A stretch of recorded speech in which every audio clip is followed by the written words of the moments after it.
شیعوں کا جو دعویٰ ہے کہ ہم امام جعفر صادق علیہ السلام کا پہ چلتے ہیں، تو کیا واقعی امام جعفر صادق علیہ السلام سے کوئی فقہ ہے جس میں انہوں نے اپنے فتوے دیے انہیں اور ان کے قول موجود ہیں؟ ٹھیک ہے.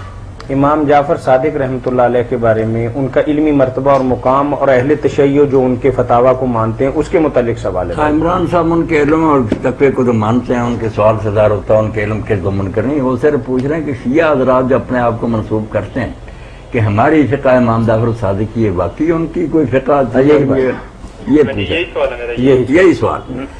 یہ ٹھیک ہے بھائی کہ ہر گروہ نے جس طرح بہت سی جب رسولہ کے نام پر جعلی حدیثیں گھڑ لی تو امام جعفر صادق بیچارے کیا تھے، لوگ گھڑ لیتے ہیں. ہمارے ہاں بھی لوگوں نے گھڑی ہیں. امام ابو حنیفہ کے نام پر کئی مسائل کی کتابیں جعلی بنائی جن کو حنفی فقہا کہتے ہیں. بالکل یہ تو فتنہ ہے. ابن حزم جیسے لکھتے ہیں کہ جب تک قیامت نہیں آتی ابلیس ہے اس کی نسل گڑتی تو رہے گی، مسئلے گڑتے رہیں گے، یہ الگ بات ہے. مگر شیعہ حضرات کا یہ کہنا جو ہے نا کہ یہ فقہ امام جعفر صادق رضی، یہ اسی طرح جس طرح ہم کہتے ہیں یہ ابو حنیفہ کی فقہ، یہ امام مالک کی فقہ. وہ اگر ہم سے پوچھیں کہ تمہارے پاس وہی آئی کہ بھائی جب ایک گروہ مسلسل آ رہا ہے، دفتروں کے دفتر ہیں، اس پر وہ کتابیں لکھ رہے ہیں، تو ان کا دعویٰ تو ٹھیک ہے کہ امام جعفر صادق کے وہ فتوے ہیں، ان کی باتیں ہیں، وہ اس کو مانتے. ہاں جیسے حنفی شافعی مالکی وہ جعفری، کوئی بات نہیں. عالم وہ بڑے تھے. امام ابو حنیفہ بھی ان کے شاگرد ہیں، امام مالک جو کہتے ہیں وہ بھی ان کے پاس امام محمد باقر کے رہے، تو ان کا علم و فضل ان کی فقہ تو ٹھیک ہے. اور جو پڑھتے ہیں ان کو پتہ چلتا ہے کہ اس میں بہت قیمتی باتیں جو جہالت کی باتیں نا ہر گروہ کی دفع کریں ان کو. اب میں ایک بات ہی کہہ دوں، شاید وقت ختم ہو رہا، کہ عالم اسلام میں اس وقت جو بہت بڑے فقیہ ہوئے نا، جن کے تفقہ پر لوگ سارے دنگ تھے کہ سارے مذاہب کو جانتے تھے. پروفیسر محمد ابو زہرا مصر میں تھے، بہت کتابیں لکھی جی. ایک ایک امام پر لیکچر دیے ہیں اس نے یونیورسٹی پر. سمجھنا نا فقہوں کو. ابو حنیفہ دور کیا تھا، استاد کون سے تھے، شاگرد کیا ہے، ان کے اصول کیا ہے، کس پر انہوں نے اپنی فقہ کی عمارت قائم کی ہے. پھر مثالیں پتہ چل جاتا ہے سارا مذہب اس طرح کھڑا. مالک، شافعی، احمد، اسی طرح ابن حزم، ابن تیمیہ، ابن قیم، امام زید ابن علی، امام جعفر صادق، شاہ ولی اللہ، سب پڑھ کے کمال کر لیے. تو وہ لکھتے ہیں کہ جب ہم پڑھتے تھے نا فقہ تو ہمارے استاد تھے محمد ابراہیم. اب جب وہ درس دیتے تھے تو جگہ جگہ بحث میں کہہ دیتے کہ امامیہ ایسا کہتے ہیں. اب ہم جو کتابیں پڑھتے تھے اس میں تو کہیں ذکر ہی نہیں تھا، اور لوگوں کے حوالے آتے تھے، یہ تو کوئی نہیں لکھتا تھا کہ امامیہ بھی کچھ کہتے ہیں. میں نے ایک دن پوچھا کہ شیخ یہ امامیہ کون ہے اور کیا؟ اس نے کہا بیٹا امامیہ ایک بہت بڑا علمی گروہ ہے اور ان کے دفتر ہیں علم کے، مگر جھگڑوں کی وجہ سے لوگ نفرت کر گئے کہ وہ یہ کہتے ہیں وہ کہتے ہیں، وہ کہتے ہیں تم یہ کہتے ہو، دیواریں کھڑی ہو گئی.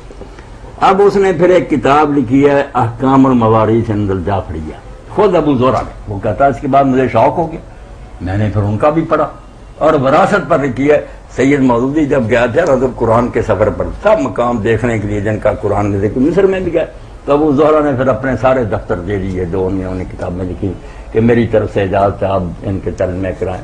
تو یہ احکام الموارث عند الجعفریہ، یہ جعفریوں کے نزدیک وراثت کا قانون کیا. اب جب اس نے دفعہ وار لکھا ہے تو کہتا ہے ابو زہرا کہ اس طرح سائنٹیفک علم میراث کسی کے پاس نہیں. ہم سنیوں کا حال یہ ہے کہ یہاں ایک قانون بناتے ہیں سراجی میں، پھر توڑ دیتے ہیں، پھر بہانہ بناتے ہیں نہیں یہ اقرب ہے مگر یہ ہے یوں ہے. انہوں نے اس طرح لڑی ایک ان پڑھ سمجھ سکتا ہے کہ فتویٰ کیا ہوگا.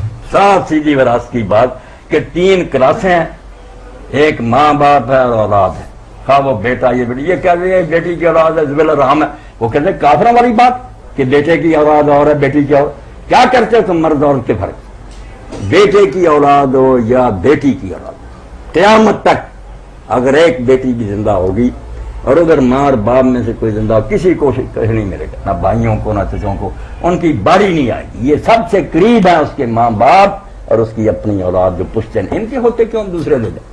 یہ سارا گروپ ختم ہو جائے گا، نہ باپ ہے نہ ماں ہے نہ کوئی نیچے ہے. پھر نمبر دوسرا آ جائے گا کہ اس آدمی کے بھائی بہنیں اور دادے دادیاں نانے نانی، یہ جو کہتے ہیں نا جدات فاسدات اور اجداد کہتے یہ فاسد نانا، کہتے پناوٹی بات ہے، ماں کی طرف سے یا دادے کی طرف سے جو دادے دادیاں نانے نانی اوپر تک آدم علیہ السلام تک، اور ادھر بھائی بہن اور ان کی اولاد، یہ دوسرا گروہ ہے. ان میں سے کوئی ہوگا اور ایک مرضی اور سب وہی لے لیں.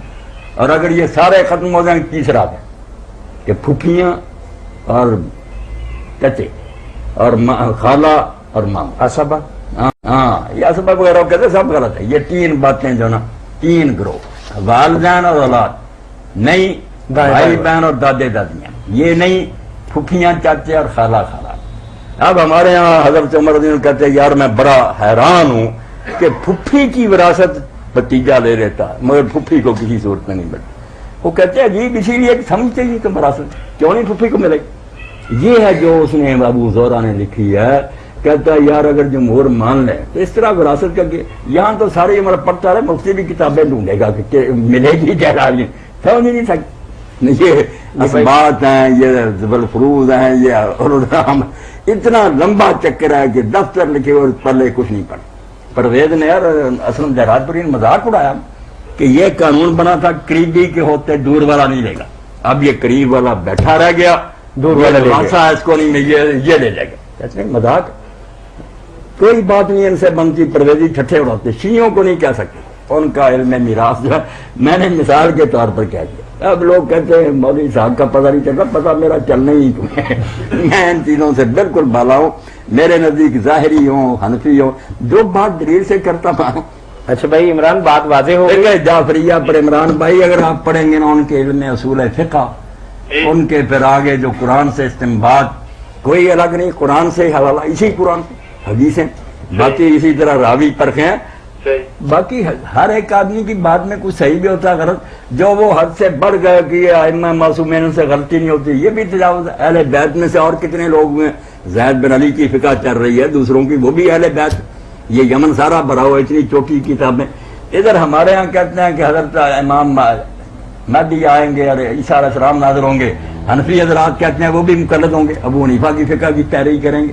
وہیں پھر ملا علی قاری دوسرے اٹھ کھڑے ہوتے ہیں کہ توبہ کرو کیوں کافر ہوتے ہو. وہ اتنے نبی اور امام ہوتے ہوئے ابو حنیفہ کے پیرو. تو یہ جو ہے نا حد سے بڑھ جانا یہ محبت میں اندھے ہو جانا یہ سب گروہوں میں خرابیاں. امام مانے کہ عالم سے اچھی باتیں لے لے. چلے عمران بھائی